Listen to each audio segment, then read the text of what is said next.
Okay, grade 5. So, ganito ang gagawin ninyo. Meron akong mga inihandang questions.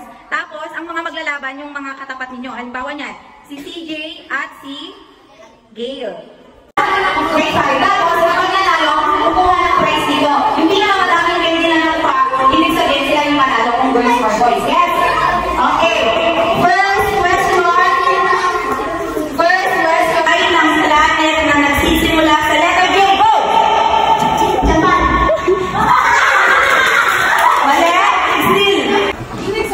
Okay, ako ng isa.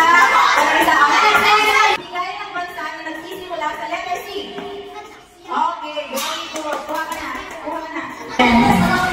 Lara and, alin na? Lara and Elvin Jensen. Sino ang unang pangulo ng Pilipinas? Uy, sa Chile yan.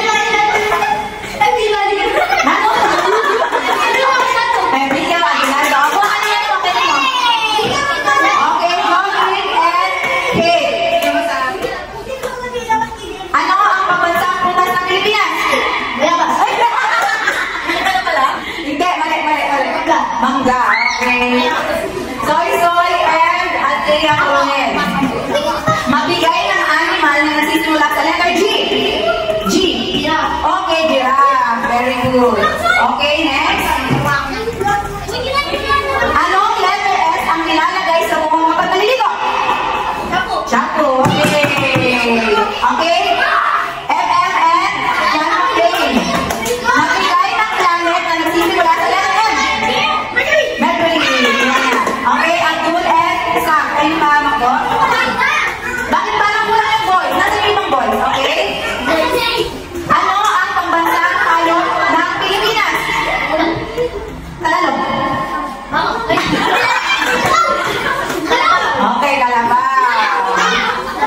Okay. Jane, Nash and Angel. Mabigay ang bulaklak na nag-uumpisa sa letter G.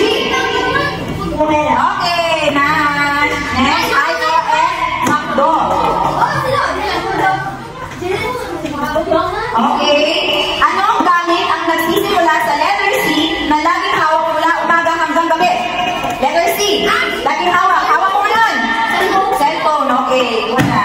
And then, last. Meron, ano ang English ng walis?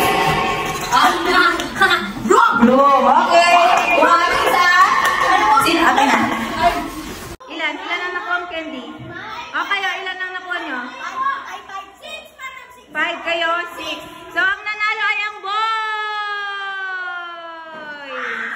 Okay.